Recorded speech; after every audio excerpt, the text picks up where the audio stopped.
Gather round, you beautiful bastards, because today we're getting into a topic that's more controversial than pineapple on pizza. I'm talking about the big ol' mushroom cloud of debate, whether the atomic bomb saved Japan in World War II. Now, this ain't a simple yes or no question, and experts have been duking it out like angry geese in a pond for decades. So buckle up, kids, we're diving into the deep end of history. Let's start with a little refresher on how we got here. It's World War II, and the Axis powers are getting absolutely blasted by the Allies. But Japan ain't going down without a fight. They're more stubborn than my grandma trying to use an iPhone.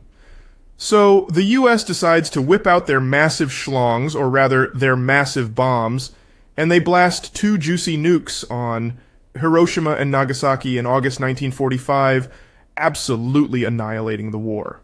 Alright, so this is a pretty spicy topic that has a lot of people divided on whether this was a big brain move or just a dick move.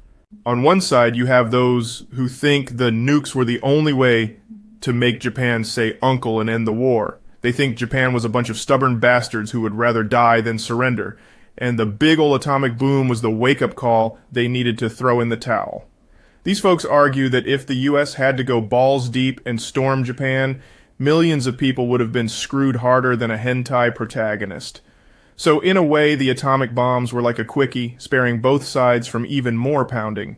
Now, on the flip side of this soggy pancake, you got some people that think the nuke was a big ol' fuck you to humanity. They argue that Japan was already on its knees, ready to throw in the towel, and there were other options to end the war peacefully. And don't even get me started on the long-term effects of this shit show. We're talking radiation poisoning, cancer, fucked up babies, and PTSD that'll last longer than my Steam backlog. So what's my personal take on this historical hot potato? Well, I gotta say, there's no easy answer here, and both sides make some solid points.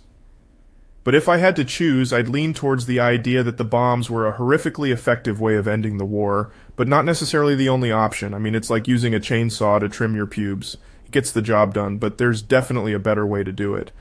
So kids, when you're feeling stubborn, just remember, Japan held out until 2 atomic bombs were dropped. So maybe it's time to compromise.